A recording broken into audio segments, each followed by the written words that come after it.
history is a wonderful opportunity. History repeats itself. You need to be prepared. You never know where it's going to pop up, but you should be able to recognize things as they come back and around. So history is an important of every part of our lives. Coming down today, there was a guy with a street sign that was rolling around like this, trying to sell you something. Pawn shop. That's a point in everybody's history. It's a moment that's gone.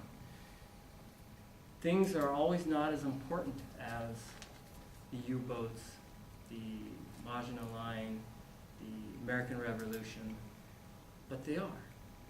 It's a moment in history. Everything that occurred today is a moment in your history. So enjoy it, think about it, because it will come around again, I guarantee you. They're like birthdays. They keep coming around and around and around again. Toastmaster repeats itself every 100 years. We in America are so lucky. We're so isolated from the rest of the world here in Northern America with just our beautiful coasts, our beautiful lives. All of us are all wrapped up around in our lives surrounding us, and there's a whole different world which is going around. And with that, our first topic is American Revolution, Boston Tea Party. this Members is one. of the Sons of Liberty, disguised as Mohawk Indians, dumped hundreds of crates of tea into Boston Harbor as a protest against the Tea Act. This is one of the few events that took place on December 16th. It was an event that occurred due to taxes, stamp tax. It occurred and it started the American Revolution. And it was a start. And politically incorrect, people would go out in their Indian dressed garb to disguise themselves. And they went aboard a ship and looted the ship, dumping the tea overboard. Now, every history book that I have ever seen, they have all shown everybody in real thin clothes, minimal clothes on, dumping this tea overboard. Now, I don't know if any of you happened to see the news this morning, but Boston's covered in 3 feet of snow right now. So how could that be? I have no doubt it took place, but I just don't envision it quite the way the historical books have done it. Number 2, Theodore Cole, 1937, and Ralph Rowe attempt to escape Alcatraz. Neither Again, another subject here. Cold weather, swimming across the Pacific Ocean to San Francisco. Use your noggin, people. They did try to build rafts, and they tried to make these rafts out of rain jackets. They were very sophisticated people. They were smart people because they figured a way to break out of their jail cell by cutting mortar away from blocks of cement. And they cut them away, and they were able to sneak into this corridor which led down to where all the plumbing was underneath the building, and they walked down these catwalks right outside into a tunnel with their homemade rafts. They made little dummy faces to disguise themselves, but they weren't very smart in the fact they happened to pick December 16th as a day. A stormy day with 7-foot swells.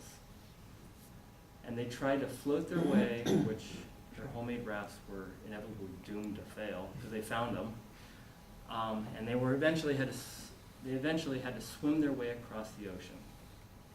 And unfortunately, they were never heard from again, and likely they were swept out to sea and likely drowned. 3, 1907, the Great White Fleet begins its circumnavigation of the world. This is where the United States becomes an imperial nation. They created a fleet of seven ships, big, gigantic ships that circled the globe, protecting their international trade agreements, and just they became an aggressive nation. In some cases, some people would argue they overstepped their bounds, but in this case, in general, it was a good idea in that the whole point of it was to protect their trade boats and protect the United States interest. But however, it grew into more. It grew into a period of, it took us to World War I is what it did. It took us to World War I in that our entire nation was now exposed, which led to the sinking of the I can't even say it today, Lusitania by the German U-boats. It was a period of time of great grandeur, but also a period of time where we as the United States could have used our noggin a little more. Number 4, World War I, 1914, German battleships under Franz von Hipper bombard the English ports of Hartlepool and Scarborough. Hartlepool and Scarborough was a major battle.